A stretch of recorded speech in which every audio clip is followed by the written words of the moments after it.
great Tuesday afternoon, everyone. I'm Denise Tan, and as always, we bring you the day's latest headlines until 3 in the afternoon. So do stick around. One more time, do stick around. So do stick Ang around. lamig kasi dito eh.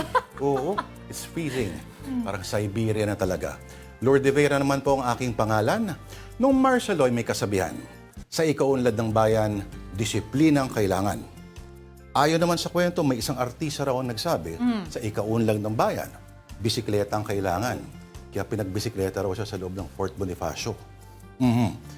Pero kahapon naman sa Malacanang, para patunayan na malayo pa siya sa abot ni kamatayan, sa ikaunlad ng bayan, jumping jacks ang kailangan.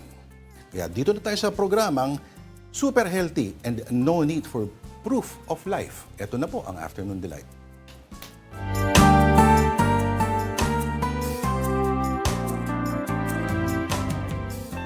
Partner, ikaw lang may karapatan magtanong nito. Ano, healthy ka ba? Healthy ba kayo? Kasi kahapon hindi lang jumping jacks. Napa-jogging ang ating press corps, dahil nag-jogging ang presidente. Ako po yung nakikiramay kila Julie Baiza at Maricel Halili. Sa kanila. Yung I find it very interesting. Lahat ng mga reporters na nagsasalita doon, of course, they're trying to follow the president. Pero dinig mo, while they're asking questions, hingal na hingal. Oo. Ayan, pinapakita natin yung video. Kung saan ipinapakita ng presidente that he is... Tubig-tubig pa yung lente, oh. Ano A-okay. kaya yan? Tubig kaya yan o pawis? Paano naman tubig, ano? Pero, di ba parang na-interview yung president, sinasabi niya na meron siya mga yung mga routine niya. I believe, if I'm not mistaken, parang may sinabi pa siya na nagpa-fast siya, tapos kumakain siya ng tama, mga ganyan. Ang narinig ko lang ay, hindi siya naniniwala sa supplements. Ang tinitake niya lang daw is... Ayan, Ayan, oh. Oh. Talagang Kaya mo yan? Ganadong-ganado eh. Full of life. Oo. Ito pa. Pinakuha sa isang Bitin pa siya eh. Kaya mo yan? Kaya ko. Gusto mo, gayahin ko ngayon? Huwag na siguro ngayon. Pero jumping jacks lang yan. Wala siya kay Fidel Ramos noon.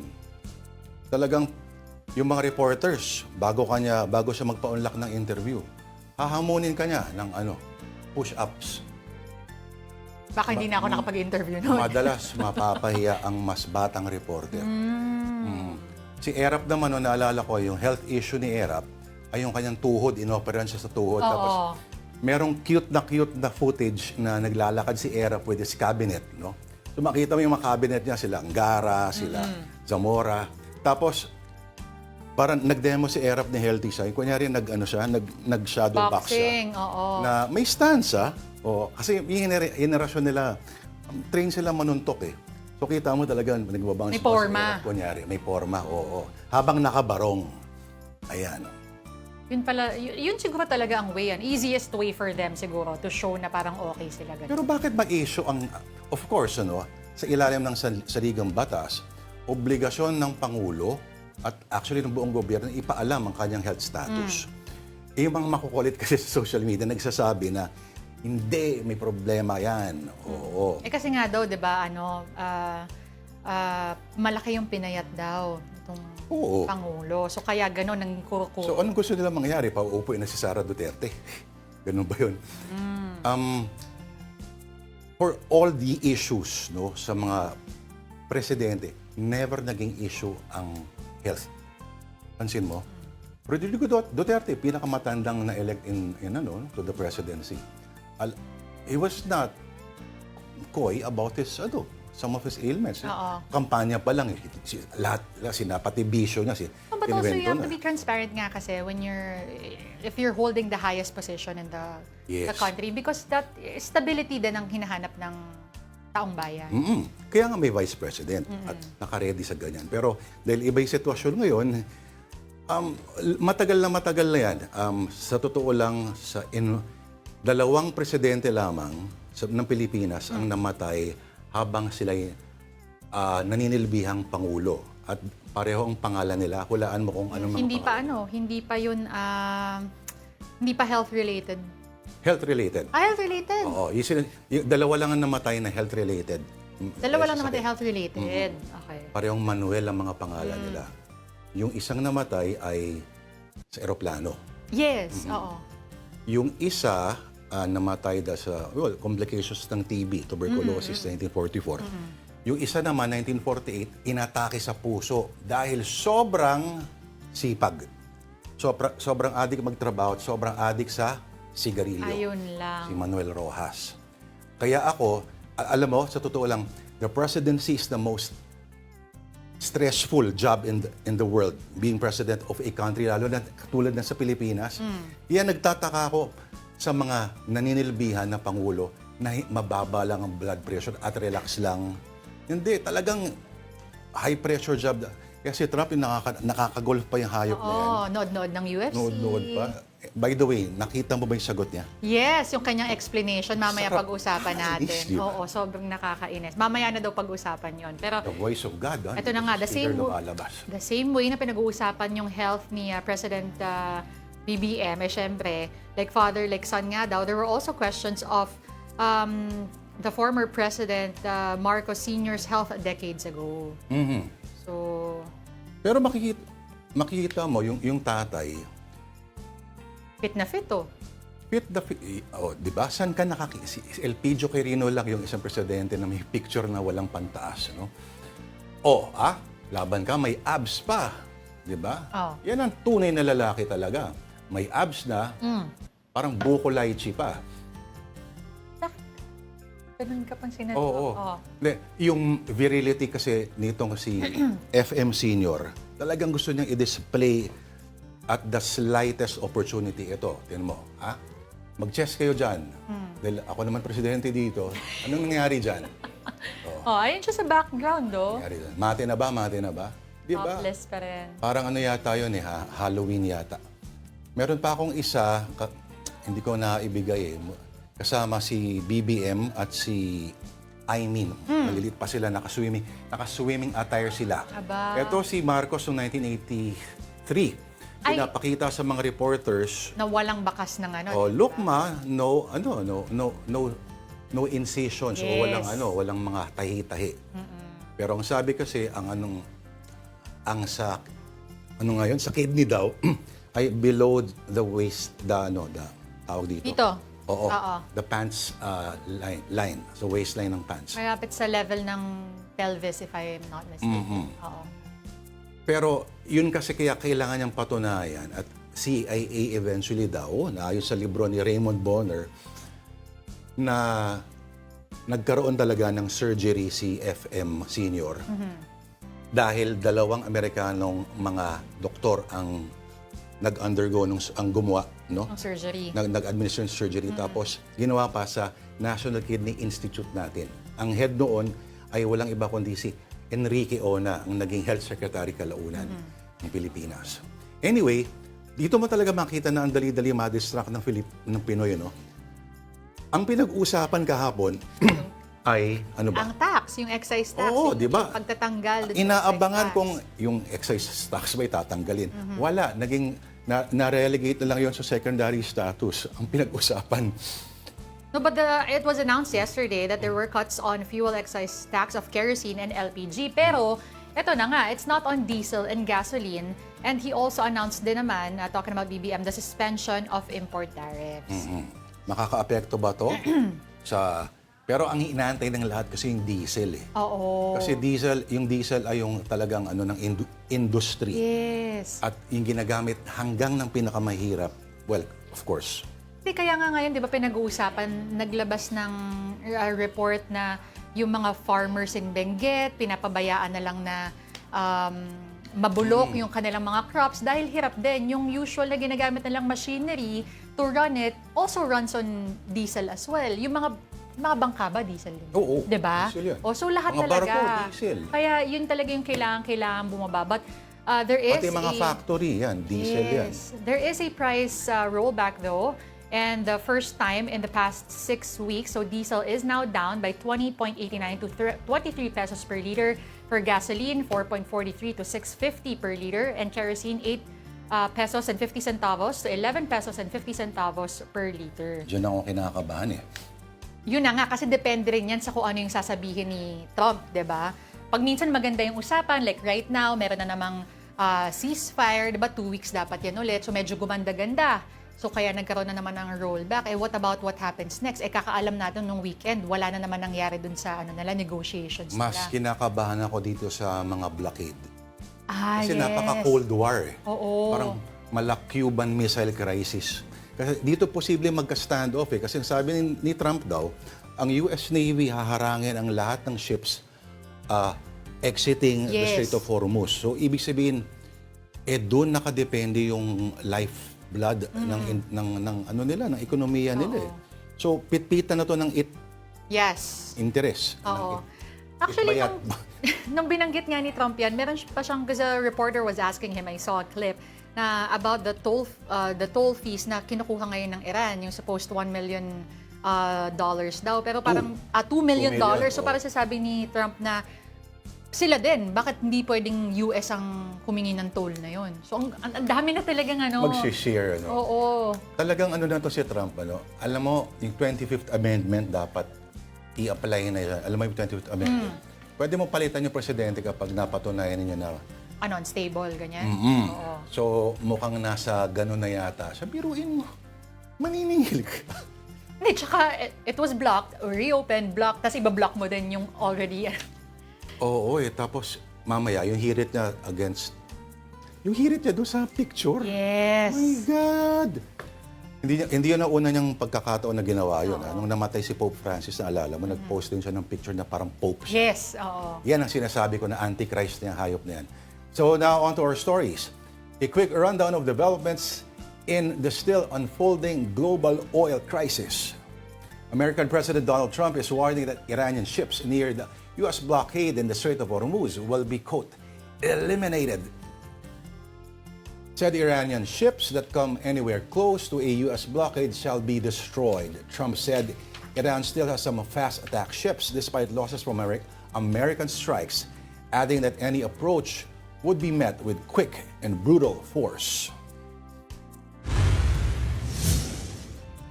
Back here at home, the new NAIA Infra Corporation says select international flights at the main gateway may be affected by ongoing airspace restrictions. These are still linked to the Middle East conflict and could mean delays, rerouting, and cancellations.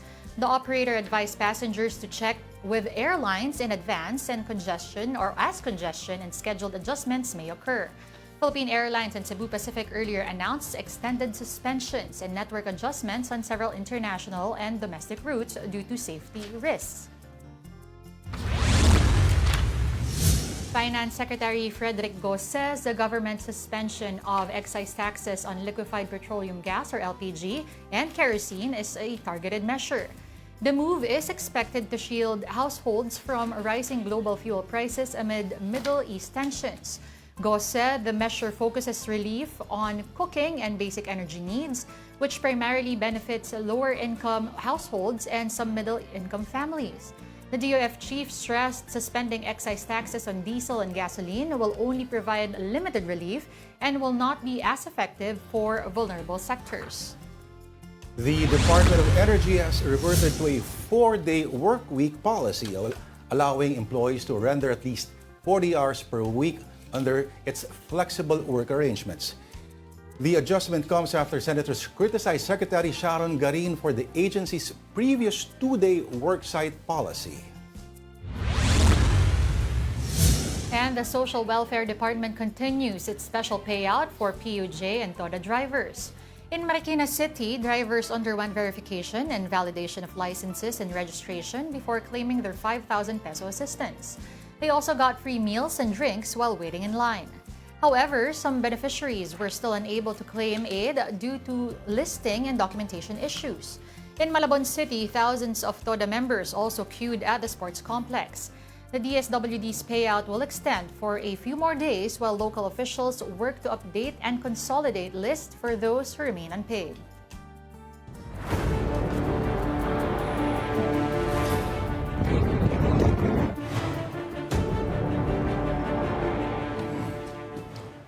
In another development, impeachment preliminaries are now underway at the House against Vice President Sara Duterte. And our mobile journalist Amy Atienza is there to cover the hearing. Amy, wala naman ulit daw ang VP kahit hindi naman naglabas ang TRO ng Supreme Court. Sino ang mga representation niyo dyan sa Justice Committee at ano na ba ang mga highlights so far ng mga pagdinig? Yes, good afternoon, Lord Denise. Wala kang representation na dumalo para kay Vice President Sara Duterte ngayong araw dito sa pagdinig ng House Justice Committee para nga sa impeachment po ni Vice President Sara Duterte. Kanina, bago magsimula mismo yung hearing, nakapanayam natin si Attorney Michael Powa kung saan dumalo siya dito bilang former DepEd spokesperson nga. At yun nga, nasabi niya na walang defense team ni VP Sara ang planong dumalo ngayong araw. Pero bukod pa dyan, napakinggan din natin yung ilan sa mga nasabi naman ni self-proclaimed Batman ni VP Sara na si Ramil Madriaga. At isa nga sa pinaka naging highlight din dito ay yung sinasabing confidential funds ng Office of the Vice President na nagkakahalaga ng 125 billion pesos ay nagasta daw in less than 24 hours lamang at hindi 11 days. Katulad, yan ay taliwas dun sa mga naging reports din natin noong mga nakaraang araw. At yun nga, paglilinaw niya, siya mismo yung nag-dispose nitong 125 million pesos na confidential funds. Bukod pa dyan, syempre may mga sinabi pa rin si Madriaga at may mga pinakita siyang mga pictures and videos para nga mas mapagtibay yung mga nakapaloob doon sa kanyang affidavit, lalo na dahil mas na-expand pa ito dahil nung originally ay mas kaunti yung naging laman, ngayon ay mas dumami na, nasa around 50 pages na rin yung nakalagay dun sa kanyang supplemental affidavit. At yun nga, kanina mabanggit ko na lang din dun sa opening statement ni Justice Committee Chairperson Jervy Luistro na nililinaw niya na hindi ito isang impeachment trial kundi isang impeachment hearing lang. Dito daw kasi sa Kamara magsisimula yung mga pagdinig at yung initiative para nga magpatuloy yung impeachment laban kay Vice President Sara Duterte. At tulad nga nung nasabi niya kanina, sabi raw ng mga kabataan, hawak ng Kamara ang balita. Lord Denise? Oo. Amy, follow up lang saglit, partner. Ano ba yung mga tinatanong, halimbawa, nilinaw ni Committee Chair Luistro, na hindi ito trial. Kumbaga, ito ay parang preliminaries. Mga pagtatanong. Pero ano ba yung mga halimbawa ng mga tanong na pinigilan ni Chair Luistro? Halimbawa, kanina, magkasunod yata si Congressman Jokno at si Congressman ng Maynila. Ilang beses yun actually na paulit-ulit sinasabi ni Representative Luistro. Go ahead, Amy. Yes, actually, meron kasi dito na nilinaw din si Justice Committee Chairperson Luistro nga na sinasabi niya, ang importante daw kasi dito sa mga pagdinig sa Kamara ay clarificatory questions lamang. So technically, yun ay para ma-confirm lang din ni Madriaga kung ano nga ba yung nasa loob ng kanyang affidavit. At para technically mabigyan din ng konting konteksto yung nasa dokumento nga na inihain niya dito mismo sa Kamara. Hindi maaari na magtanong ng way beyond at mag-exceed pa beyond doon sa nakapaloob nga sa affidavit ni Madriaga. Dahil technically nga, ang paglilinaw nga ni Luistro dito ay isang pagdinig lamang ito. Isa din sa mga hinarang niya kanina si Teachers Party List Representative Antonio Tino na nagiging probing na daw yung questions ni Tino pagdating nga dito sa mga confidential funds, pati na rin sa mga taong kasama dito sa mga alegasyon laban kay VP Sara. Alright, maraming salamat sa iyong update. Ang ating mojo dyan sa House of Representatives, Amy Atienza. Alright, at this point, let's see what else is happening as we speak at the House of Representatives. Let's listen in to the proceedings which we are bringing to you live. As you claim, served as a dummy for the transfer of large amounts of money. Do you confirm this? Opo, Madam Chair, I confirm. At dito rin sa iyong nakasaad na sinumpaang salaysay, ikaw ay nagsabi ng mga bangko kagaya ng, if I may, Madam Chair, China Bank Legazpi, China Bank Maine, China Bank Ayala, PNB Makati, Anon Bank in Pasig, Anon Bank in a mall in Lubao. Ang ibig po ba sabihin nito, itong mga bank accounts na ito ay nasa pangalan mo, Mr. Madriaga? Opo, Madam Chair. At nakasaad din sa iyong sinumpang salaysay na pinapahintulutan mo ang Kongreso na hingiin at buksan ang laman ng mga accounts na ito? Opo, Madam Chair. Madam Chair, if I may, medyo mahaba-haba ka sa yung portions na ito. nung sinabi niyo pong dummy, ginawa kayong dummy, I permitted, Madam Chair, because it is mentioned in his affidavit, to ask a dummy of whom? Because it is in his affidavit. Mr. Madriaga, I think you mentioned that already in the Yes. affidavit. Opo. So just state what is included in your affidavit. Yung dami po, yung parang pinadaan lang po sa akin yung pera kasi hindi ko naman po pag-aari yun. Nino po. Ni Presidente Duterte po. Madam Chair, my next question is something that is quite close to my heart as a medical doctor. Kasi po, pardon me with this, Madam Chair, nung pong panahon ng pandemya, ang isang pabigat sa sambayan ng Pilipino ay yung napakamahal na testing sa Pilipinas na hindi lang isang beses, hindi lang dalawang beses, multiple, even more than 20 times, kung saan ang COVID testing na yan ay naglugmok sa maraming pamilya sa kahirapan. It was a very bad news, Madam Chair, nung narinig ko yung Pharmally. Dahil sa pagkaalala ko, nung ito'y iniimbestiga ng Senado, ito ang isa sa mga kumpanya na bumili ng milyon-milyong testing kits na nakaabot ng bilyong-bilyong piso na inutang natin, at medyo ako'y nasasaktan, Madam Chair, nang mabasa ko dito sa supplemental affidavit na again, andi dito na naman yung allergic tayong pakinggan. The word Pharmally. Can Mr. Madriaga confirm na ang sinasabi niyang Pharmally na kumpanya sa kanyang sinumpaang salaysay is the same company that was investigated by the Senate of the Republic of the Philippines?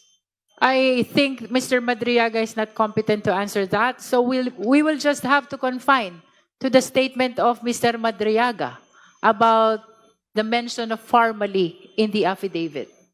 I submit, Madam Chair, in number 38 of his affidavit, he mentioned Lin Wei Xiong, the financial officer of Pharmally Pharmaceuticals, who called him directly to coordinate the turnover of 175 million pesos. Can Mr. Madriaga confirm this? Yes po, Madam Chair. If I may, Madam Chair, dahil nandun sa kanyang affidavit na siya ay natawagan, nakakapagtagalog po ba si Mr. Lin Wei Xiong? That is a Masikonte? probing question already, DS Janet Green. Yeah, but Madam Chair, I wanted to establish kasi ito tinawagan at naharap niya. Nonetheless, please confine to what appears in the affidavit. Yeah, it appears in the affidavit, Madam Chair, that Mr. Lin Wei Xiong asked him, where will the money be used? It also appears him that he was told to directly coordinate at mismong nakita niya si Mr. Lin Wei Xiong, whom if I recall is the same person as Mr. Alan Lim during the previous congressional hearings. That's why it's very important, Madam Chair, because this was a question that was left hanging before, whether the communication tool between those involved and that of the Chinese people involved is who. Kaya etong dito, kapag siya'y nakakapagtagalog, malamang pong maririnig natin dahil nakaharap ni Mr. Madriaga specifically in delivering 175 million. Honorable Green, that question was left hanging in the Quadcom investigation. This is a different forum, so please confine the clarificatory questions to what already appears in the supplemental affidavit. I lament, but we have to prevent that question. Yeah. Can I be allowed to rephrase, Madam Chair? Nung Yes, siya ba ay please. tinanong, was it in Tagalog or English? That is a similar question. DS Garin, I submit, Madam Chair. Let me please move proceed to the next question. Thank you, Madam Chair. Mr. Madriaga, ang ibig niyo po bang sabihin dito, kayo ang personal na nakakita na 175 million pesos ang nanggaling sa Pharmally Pharmaceuticals at ibinigay sa inyo para pondohan ang kampanya sa politika? Ang nabigay po sa akin si Lin Wage yung, hindi ko po alam kung Parmali, sa Parmali po galing yun. Pero sa kanya po galing yung 175 million. At dito po sa inyong affidavit, nakalagay po dito na si Lin Wei Xiong ay ang financial officer ng Parmali Pharmaceuticals. Opo.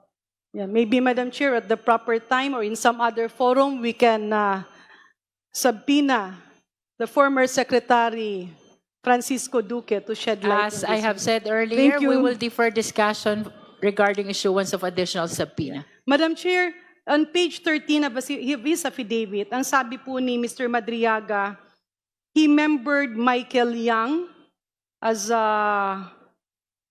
together with the mention of the name Lin Wei Xiong. Ito po ba yung magpinsan na Lin Wei Xiong at si Michael Yang, Mr. Madriaga?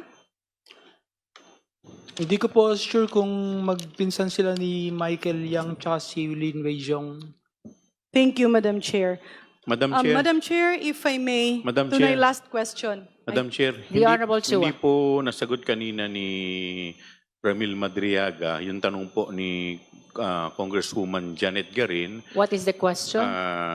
Kung kinukumpirma po ni Ramil Madriaga na ito pong amount na 175 million na binigay po ng Parmali ay ginamit para sa kampanya ng Vice Presidente. Well, the statement is it was given by Lei Wenxiong, who is the financial officer of Parmali.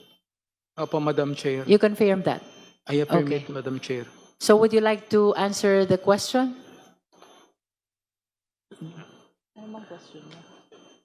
Ang tanong po, itong 175 million na binigay ni Lim Weng Chong ay ginamit para pondo sa kampanya ni Vice Presidente. Opo, Madam Chair. Ayun. So the question has been answered. Any other clarificatory question, D.S. Garin? Last two questions, Yes, Madam please Chair. proceed.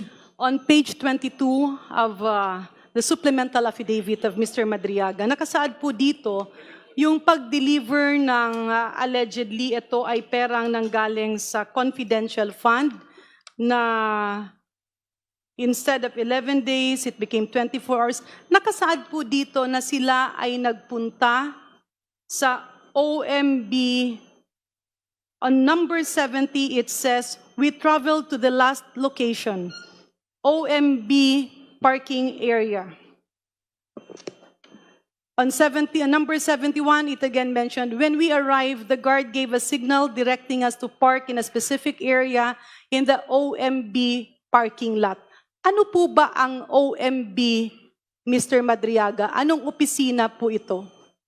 Office of the Ombudsman po, Madam Chair, sa Agham Road sa QC. And do you confirm na itong mga sinasabi mong transport deliveries, kasi nakasaad dito sa number 72, dineliver mo ito sa panahon na ang ombudsman is Ombudsman Samuel Martires? Opo, Madam Chair. Ito ba, because it's mentioned in your affidavit, number 70 to 72, ikaw ay nag-deliver, but there's also a mention of previously and upon direct instructions, you have delivered money to Ombudsman Samuel Martires or Attorney Ryan, which is usually placed inside an open trunk of a designated car. Ang ibig mo po bang sabihin dito ay hindi lang po isang beses na ikaw ay nakapaghatid ng pera sa Ombudsman's office? Opo, Madam Chair, I delivered sometime before. So it's not once, Opo, Madam Chair. more than once, More than once po. more than twice, Yes, Madam Chair. more than, I submit, Please, Madam please. Chair. I was just trying to It's enough that awaken. the resource person mentioned Yeah, last two question. specific allegations on that. Okay, last question, Madam Chair. On page 23, medyo nalito kasi ako dito, number 76. Your statement said, when you enter the office of Jail Warden Sabiniano, he asked you, tinanong ikaw, kung kilala mo si Attorney Joyce. And you replied, Joyce dapat. Ang sinasabi mo ba ditong Joyce dapat is a lawyer? Is Attorney Joyce and Joyce dapat, is Attorney Joyce being referred to by the jail warden and the Joyce Dabat being referred to by Mr. Madriaga ay iisang tao lang po, Sir Ram? Opo, Madam Chair, siya po yung presidente ng Kislap. Kaya Can you say that again? Presidente ng Kislap po. Kislap. Opo. A counterpart po ng ISIP, joint po kami. All right. Ang You may ano po continue. yung kislap? Kay Inday Sara Lilipad ang Pilipinas. Can I hear it again, Madam Chair? Medyo malayo po yung... Please say it again. Microphone. What is Kislap? Kay Inday Sara Lilipad ang Pilipinas. Kay Siya po ang presidente ng si Attorney Joyce dapat. What you are implying is that Attorney Joyce and VP Sara... Galing nung kislap, ah. Kay, Inday Sara, lilipad ang Pilipinas. hindi. Walang sinabi doon yung rage. Kaya papunta, Alright. no? So, ilang mga excerpt, ay mga palitan po ng mga tanong, paghaharang, kasi hindi naman daw ito trial pa from the ongoing impeachment preliminaries from the House of Representatives. And we will be giving you more updates from said proceedings. Right now, we're just taking a quick break at magbabalik pa rin po ang Afternoon Delight.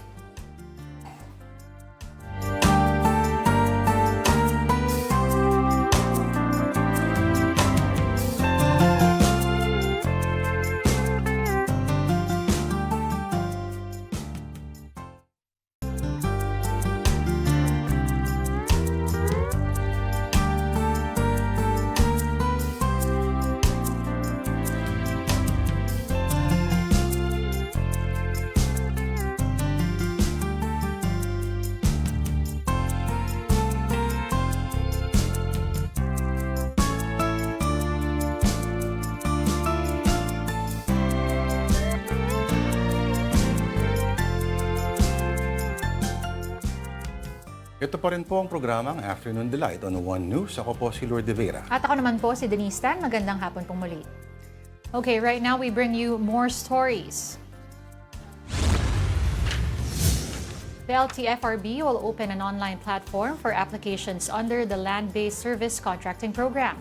That's to streamline government assistance for public utility vehicles. The agency said the system aims to speed up government assistance for commuters amid rising fuel prices linked to the Middle East conflict. It added that qualified operators may apply online with applications set for evaluation and onboarding within 24 hours. And Cavite 4th District Representative Kiko Barzaga surrendered to the Dasmariñas Component City Police Station on Monday evening. That's after he was arrested by the Makati City Regional Trial Court Branch 147 for 8 counts of cyber libel. Business tycoon Enrique Razon previously filed one of the complaints alongside a separate case filed by House Deputy Speaker Ronaldo Puno. Barzaga has since posted about 400,000 pesos in bail and is now out of custody. He also said today that he misses his work at the House of Representatives.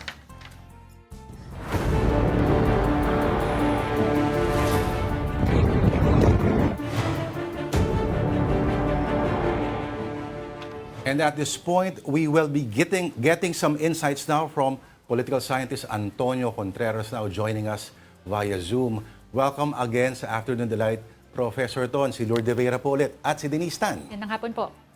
Magandang hapon din sa inyong dalawa.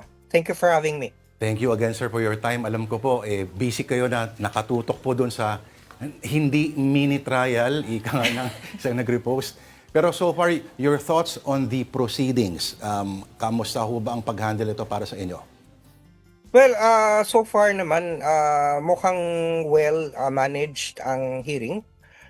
Talagang may mga hindi pinapalusot si Congresswoman Luistro, for example, yung mga probing questions na hindi na clarificatory katulad nung kay, naalala ko yung question ni Representative Antonio Tino, tinanong niya bakit Sir Ram ang tawag sa'yo. So, pinigilan siya doon ni Congresswoman Luistro na not na yon clarificatory, yun ay probing na kasi question na ng why.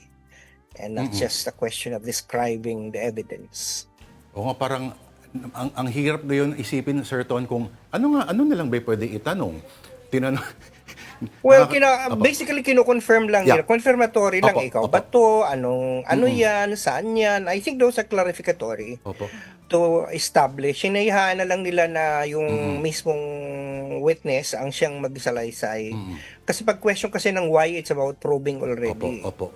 Pero pag yung when, where, how, Yung tanong yun po ay- ni Sir, Congressman Jokno about the cellphone that supposedly contains the evidence, do you think fair na pinigilan po yun? O why na rin ho ba yun? well, kasi hindi siya parang I think the reason why that was not, because it was not part of the original affidavit of Madriaga, hindi niya prinisend as exhibit. Siguro. Kasi kung inilagay niya sana doon yung mismong cellphone, yung mismong laman, yung screenshot ng laman ng cellphone, then that is already ripe for questioning na yan ba, totoo yan, isa yung number ba yan, yan ba galing kanino. Pero kung yun ay issue na ano yung laman, na hindi naman niya pinakita kung yung laman sa kanyang affidavit, then yun na siguro ang fishing expedition. That it should be made clear, dapat i-limit lang doon sa mga sinubmit na affidavit. Sir, sa tingin ninyo, so far, kung base mo lang sa mga preliminaries lang, malaki ho ba magiging epekto nito sa VP? Yes. Actually, I'm even wondering whether nag-stick pa rin yung sinabing na Atty. Panelo, the son and not the father, na weak link si Madriaga. I don't think he's a weak link here. He has provided daming testimony. Pinakita niya yung tungkol doon sa hindi ang number one dito na talagang na-weaken ang credibility ni Vice President Sara Duterte, yung sinabi niya, hindi ko kilala yan, hindi na kami close, wala kaming ugnayan. Pero ayun, pinakita doon yung nag-greet siya pa ng happy birthday, yung tawag niya seram, yung mismong hinanap niya pa para iabot yung flag. I think this, and also the fact that, they are together in a Zoom meeting, it's something that it's clear na meron silang ugnayan. And I think it's also important to understand that I'm watching the proceeding, yung panahon na nag-burst into tears na si Ramil Madriaga. It is a very important, poignant moment because it talks about the authenticity of the testimony. Of course, the critics will say masyadong drinama, timing. Pero sa akin, parang napaka-authentic na talagang yung sama ng loob niya na siya ay nagtrabaho na matagal, isinaya niya pa lahat ang kanyang, pati yung pinaggumawa pa siya ng illegal na bagay para lang sa mga ito. I think ang pinagmulan talaga ng kumagasano ng hugot ni Ramil Madriaga, yung pinabayaan siya na kasuhan ni Roque, ni Harry Roque. Di ba kasi kung tanda mo, Lord, di ba pinapunta pa nga si Ramil at saka yung mga farmers sana sa lugar ni Sara Duterte. Tapos later on, nung naando na, biglang, hindi ko na sila kakausapin. Siguro nasabihan na nga si Sara na huwag mong galawin yan kasi kay Harry Roque yan. So, doon, the betrayal is there. I think the betrayal is there. And that's where, at tapos buti kung walang nangyari sa mama, ay nakulong na. Nakasuhan, nakulong. So, I think that is a very powerful motivation to set the record. I think doon nagkamali ang kampo ni Sara Duterte. Binigyan niya ng rason si Ramil Madriaga to pagsabihin na natin to para gumante. Oo po. Pero Prof, do you think this would actually have this would have an actual or make a difference dun sa mga sinasabing solid supporters niya, and how would this affect, I guess, the public trust given yung sinasabi nga nila, drama daw and all that? Well, At yung column ni Prof ngayon. Leading pa rin si Forget the DDS, the 33%, the very hardcore. They're a lost cause, I tell you. Hindi naman kailangan ng pag-usapan, yung talagang kahit ano siguro mangyari, they're going to be Duterte. I think what is interesting regarding the survey conducted by WR Numero, yung number ni Sara, siya pa rin ang pagdating sa plurality, siya ang number one. Pero ang kanyang number nagpa-plateau na. Kasi yung number niya last survey hanggang ngayon wala nang statistical difference. Pero ang bumawas, ang nabumaba ay yung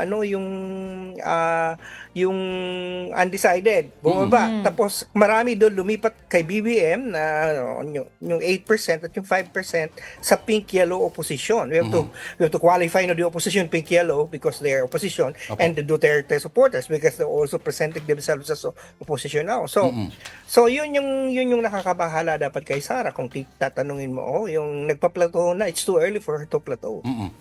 Doon po sa column po ninyo, yung first of 3 parts po sa Manila Times, sinabi nyo na yung lead niya should be interpreted with caution.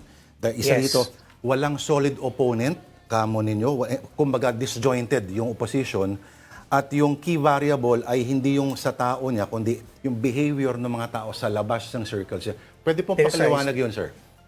Sa tingin ko, kung manalo si Sara Duterte with a 33%, it's not her. We should not be blaming her or her supporters. We should be blaming the supporters that are not Sarah's, the critics of Sara. Kung manalo siya, hindi natin pwedeng sisihin na gawa ng mga DDS yan. No. Ang sisisihin natin yung mga dilawan, mga pink na ayaw makipag-unite sa mga BBM loyalists, yung mga napaka-holier than thou, yung mga napaka-purist, yung ayaw makipag-alyansa. Yun tingin ko. It's like I said in my column, it's not, Duterte will not win in 2028 because of herself. She's going to win because of the fragmentation or the fracture of those who are not or who are against her. Eto, sir, ano naman kaya, may epekto ba, makakatulong? Hindi ko alam, o baka wrecking ball. Itong launch kahapon ng isang grupo na, sabihin natin na napaka-charming ng kanilang, ng appeal po nila. Very boyish ang charm ng Rage Coalition. At, nakoy, bago presidente po ng PDP laban. Oo nga. Well, of course, you have to understand, that they are banking on the Duterte name again. Tama naman ang katukayo kong si Representative Tino Baka plan B nila ito. Kasi na baka delikado si Sara na ma-impeach talaga at ma-convict. So, hindi siya pwedeng tumakbo. Baka ginagawa nila ng plan B sa Baste. But seriously, you have to understand, this is a major political party, so to speak. And if what they can offer is Baste, who doesn't have that, I would say, qualification for now to become president, ay talaga namang sa tingin ko ay talagang ewan ko lang. Kasi parang mag-offer naman kayo ng seryoso na alternative. But I'm not saying that but tingnan natin at least si Sara Duterte nung mag-ambisyong maging vice president, kahit ngayon mag-ambisyon siyang presidente, ang track record niya, naging mayor siya ng Davao, naging secretary ng education, naging vice president. Let us forget about her record first. Tama po. Okay, importante meron siyang naging posisyon.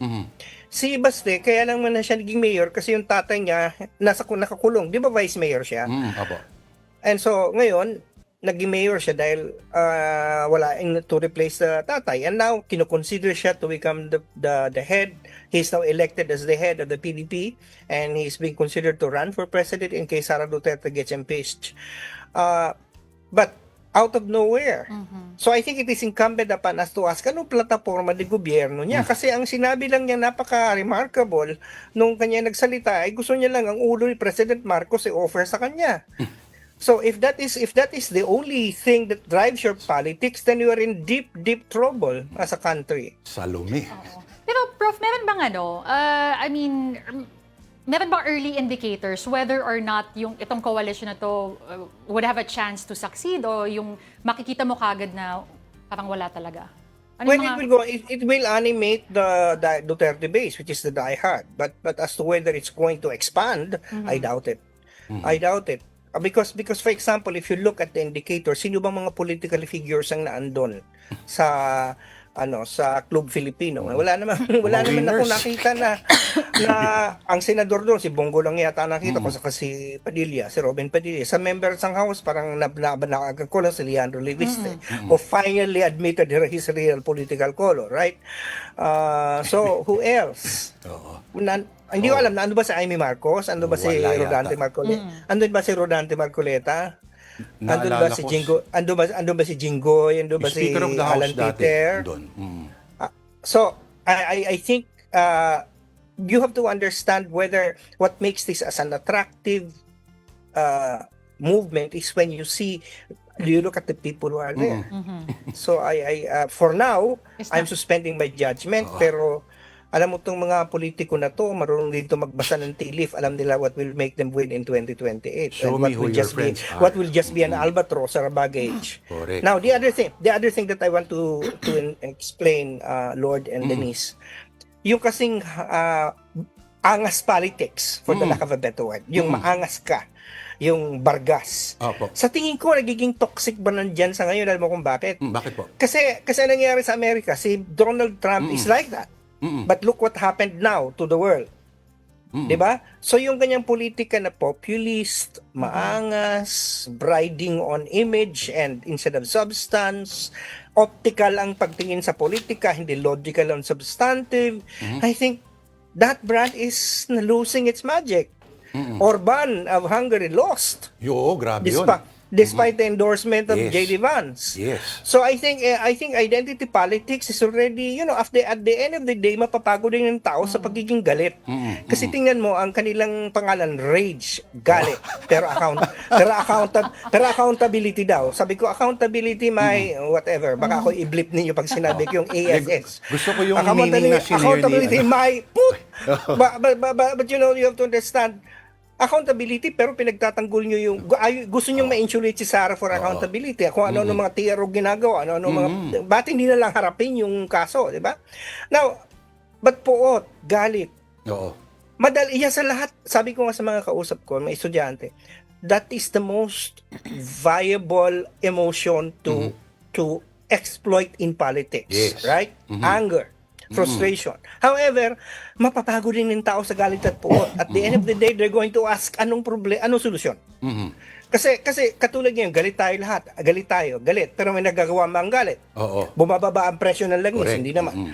Wala. So ang tanong dito, sino magdadala sa'yo ng solusyon? Kasi kung puro lang galit, rally dito, strike dito, bunganga dito, mimsa, anong nakukuha natin? Nagpapalabas lang tayo ng sama ng loob, nagiging toxic ang landscape, pero wala, andun pa rin ang problema. So at the end of the day, people will begin to ask, so what is your solution? I think that's going to happen. Siguro yun din bilang sa media, tayo, kayo. Pag kausapin nyo si Baste, interview him and ask him anong solution niya sa problema na nangyayari sa bansa. I could be wrong. Baka mamaya magulat tayo, marami pala siyang alam. Marami pala siyang gustong gawin. Kahit But I nag-chewing think- gum siya nung nag-speech. Oo, di ba? I think he should be judged beyond the tattoo. Yes. Right? Yes. he should be judged beyond the initial kung baka naman mayroon siyang may offer maliban doon sa kanyang gusto niyang i-serve sa plato yung ulo ng tao. Correct. At dahil Pilipinas to, hindi yon outside the realm of possibility lahat ng sinasabi natin. Pero, nako, Prof, abangan po namin ang susunod po na installment ng inyong column. Sa Huwebes po. Sa Huwebes po, sa Manila, Sarah's Lead. Maraming salamat again for your insights. Thank you for sharing them with us. Professor Antonio Contreras, always a pleasure. Thank you, sir. Salamat po. Thank you. Again, this is Afternoon Delight on One News. We just need to pause for another break. We'll be right back.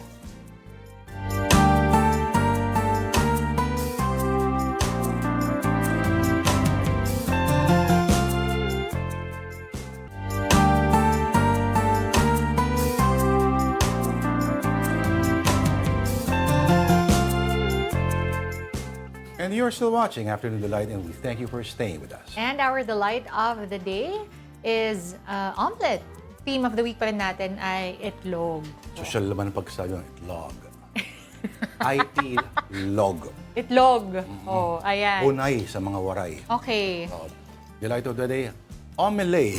Ika na. Omelet. Ano Oo. nasa omelet natin? Alam mo ang omelette, na ilang beses ko na ba nabanggit, There's ham. Kung meron daw, alam ba, sa mga fine dining restos, yung mga chef na mga Michelin, kung meron daw silang paraan para i-test yung mga Yeah. nag-a-apply sa kanila, cook me an omelette. Dun.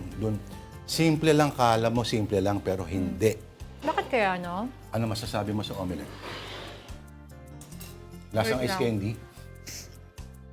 Hindi naman, sana hindi. May makatas ko. Tama. Mukhang nanggigil ka.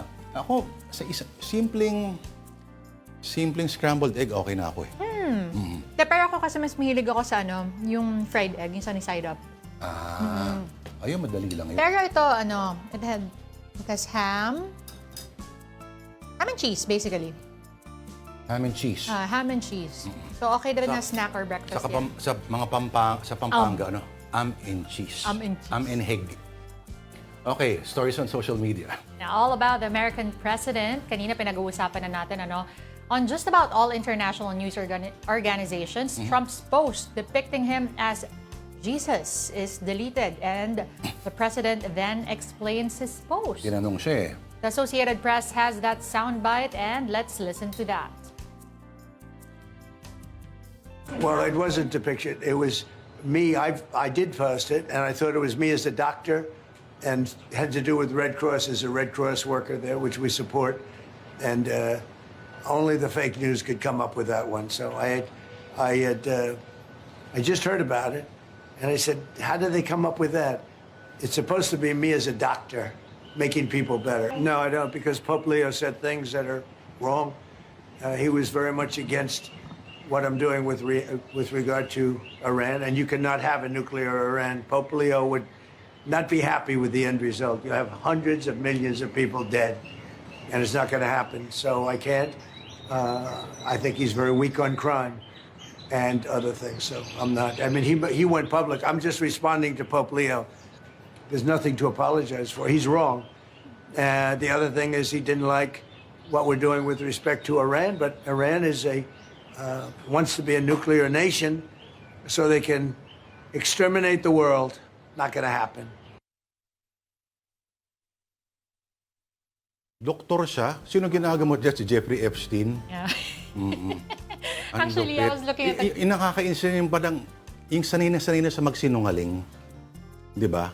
Imagine mo paano siya, nung nahuli siya ng asawa, tuwing mahuli siya ng asawa niya. You know, I'm wondering if he actually believes what he's saying, or if he actually believes that the people will believe him.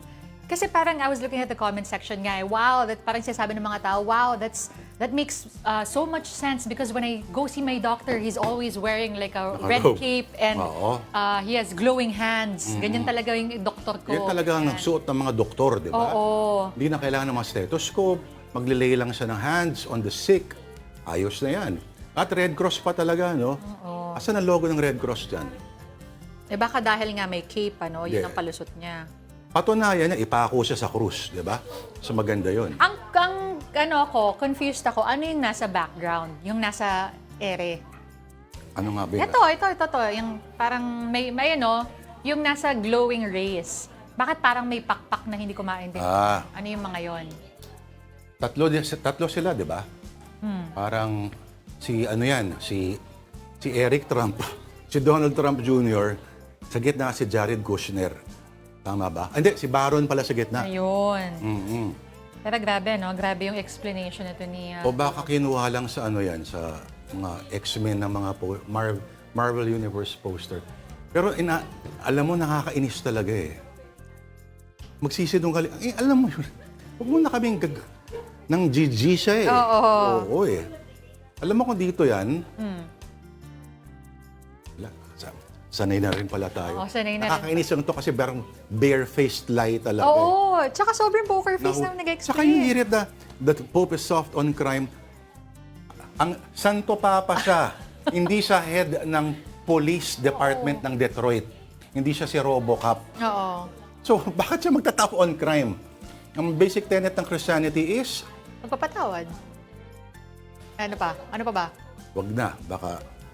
Sorry, akala ko tinatanong mo yung sa ano. Anyway, Tama, on our second story, naku, Trump pa rin pala to. Trump orders DoorDash to White House trying to sell his tip tax cut. One more time. Tip tax cut. Tip tax cut. Kasi doon yung tip ay, binubuwisan. Ano? Yung tip na lang, binubuwisan pa. Oo. Ako, doon na nga lang kumikita yung mga nasa service industry also. Ang tanong, Sa nag-tip Amerika. kaya to si Trump? Meron daw eh. Meron ba? Alam ko meron eh. I think he tipped like $100 or something. $100 lang. Sa laki ng kinikita niya, no? $100 nga. At sa kinita ng pamilya niya sa gerang to. Teka muna. Ang dineliver ni Ate DoorDash, babae yung nag-deliver. McDonald's. Paborito niyang pagkain. Fast food niya, of choice niya yan eh. Diba? Ay, nako. Sa McDonald's, kung gusto niyo ng world peace, Huwag niyo serve. sarapan niyo yung burger sarapan lalo. niyo, akala ko, Oo, huwag niyo serve. Dagdagan Baka- niyo pa ng konting Ano? extra fat siguro. Diba? Extra ingredient. Extra ingredient, yung ice cream, kung hindi sira yung mga machine, yung ice cream, dagdagan nyo pa ng konti, sira. lang, di ba? Yung talagang, yung Coke Light, kung gusto nila ng world peace, Coca-Cola. Alam nyo na gagawin ninyo. Baka mamaya kung ano na naman maisip nito. O kasi, di ba, ano ba ang naghihiwalay between Trump and absolute world destruction? Ano? Yung mga yan, burger, soft drinks, and all the things na mahal niya. Pampag-good Calling vibes on sa the kanya. colonel. Speaking of mga things that we love, it is knowing that you're watching us on our live stream via Facebook, YouTube, and on TikTok. Binabati namin lahat na nanonood. Tito Rodel, Tita Jane Catapia, hello po, good afternoon. Si Father. Father Joffrey, hello. Father ko na rin. Kay Erning. Hello po, welcome back. Si Marion Ladja, Michael Policarpio. Licarpio, Prof. Mark Pasco, Rebo. Si Aaron Revilla. Ayun, Elmo Aaron Cardenas. Michael Revilla. Elmo Cardenas, Alex Fuentes, marami pa tayong babati. Si Alvin Pusta. Alvin Pusta, Sino yung marami mag-comment? Rudel Alcantara, Rodel Alcantara. Oo, galing Novaliches, yan nanonood palagi. Okay, Sino yung nagtatanong palagi ng weather? sino nga ba? Kalimutan. Palalaman natin. Oo, sige, bukas po ulit. Comment lang po kayo ng comment. That will have to do it for us this Tuesday, April 14. And thank you for watching Afternoon Delight. Ako po, si Denise Tan. Join us again tomorrow, 2 p.m. Lourdes de Vera po ang aking pangalan, kapatid. We are One News, all sides, all the time. Have a delightful afternoon.